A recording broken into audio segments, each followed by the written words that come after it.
السلام علیکم۔ کمر پر زیتون لگانے سے کمر تھکتی نہیں ہے۔ پیشاب قطرہ قطرہ کر کے آنا معدہ خراب ہونے کی نشانی ہے۔ کچی روٹی کھاؤ گے تو بیمار پڑ جاؤ گے۔ گرم پانی پیو گے تو جوان رہو گے۔ زیادہ دیر تک جاگو گے تو عقل کم پڑ جائے گی۔ مچھلی کا سوپ پینے سے آپ کبھی بیمار نہیں ہوں گے۔ دودھ میں شہد ڈال کر پینے سے بینائی تیز ہوتی ہے۔ انڈے ابالنے والا پانی اگر بچے کو پلایا جائے تو بچہ جلدی بولنا شروع کر دیتا ہے۔ گھر میں تتر پالو گے تو خارش کی بیماری لگے گی۔ مسواک کرنے سے کبھی منہ کے کینسر کی بیماری نہیں ہوتی۔ کھانے کے بعد پانی نہ پینے سے جوانی دیر تک برقرار رہتی ہے۔ جب سونے لگو تو گرم پانی پی لیا کرو، نیند جلدی آئے گی۔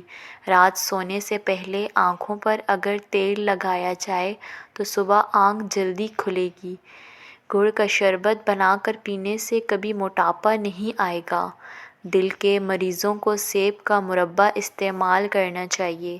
کھانے کے بعد آدھی چمچ سونف کھانے سے آنکھوں کی بینائی تیز ہوتی ہے۔ گندم کی روٹی کھانے سے معدہ کافی مضبوط ہوتا ہے۔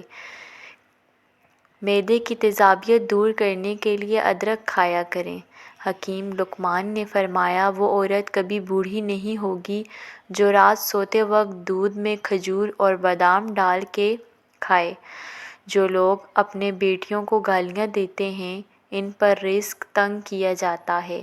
کھانا کھاتے وقت باتیں کرنے سے گھر میں منحوست آتی ہے۔ چاول والے پانی سے منہ دھونے سے منہ کی چکنائی ختم ہو جاتی ہے۔